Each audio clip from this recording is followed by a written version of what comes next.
रामायण के अनुसार जब राम रावण युद्ध समाप्ति की ओर था और रावण मृत्युशैया पर था, तो भगवान श्री राम ने लक्ष्मण को रावण से अंतिम ज्ञान प्राप्त करने के लिए उनके पास भेजा।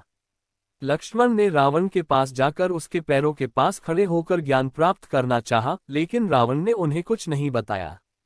लक्ष्मण ने लौटकर श्रीराम को ये बात बताई।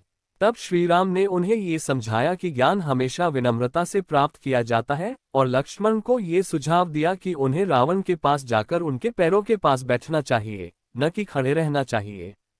अभी तक आपने हमारी YouTube चैनल सेम महेर को सब्सक्राइब नहीं किया है तो जल्दी से हमारी YouTube चैनल को सब्सक्राइब कीजिए ताकि ऐसे ही पौराणिक कथाएं आप तक हम भेज सके। लक्ष्मण जब रावण के पास फिर से गए और उनके पैरों के पास बैठ गए, तो रावण ने उन्हें 3 महत्वपूर्ण बातें बताईं, जो जीवन के गहन अनुभव और शिक्षा से जुड़ी थीं। 1. शुभ कार्य में कभी विलंब न करें। रावण ने लक्ष्मण से कहा कि जब भी आपको कोई अच्छा काम करने का अवसर मिले, उसे तुरंत कर लेना चाहिए। उसने कहा कि वह अपने जीवन में कई शुभ कार्यों को टालता रहा, जिनमें भगवान श्रीराम से समय रहते मित्रता करने की इच्छा भी शामिल थी। वह इस चूक के कारण अपना साम्राज्य और जीवन दोनों खो बैठा।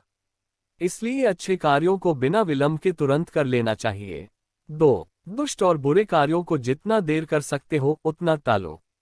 रावण ने कहा कि बुरे और अनैतिक कार्यों को जितना संभव हो देर तक करना चाहिए या उन्हें टालना चाहिए। उसने ये स्वीकार किया कि सीता का हरण करना उसकी सबसे बड़ी गलती थी, और यदि उसने उस कार्य को टाला होता तो उसकी यह स्थिति नहीं होती। बुराई और गलत निर्णय हमेशा विनाश की ओर ले जाते हैं, इसलिए उन्हें टालना ही बुद्धिमानी है। 3. किसी को भी अपने से कमतर न समझो।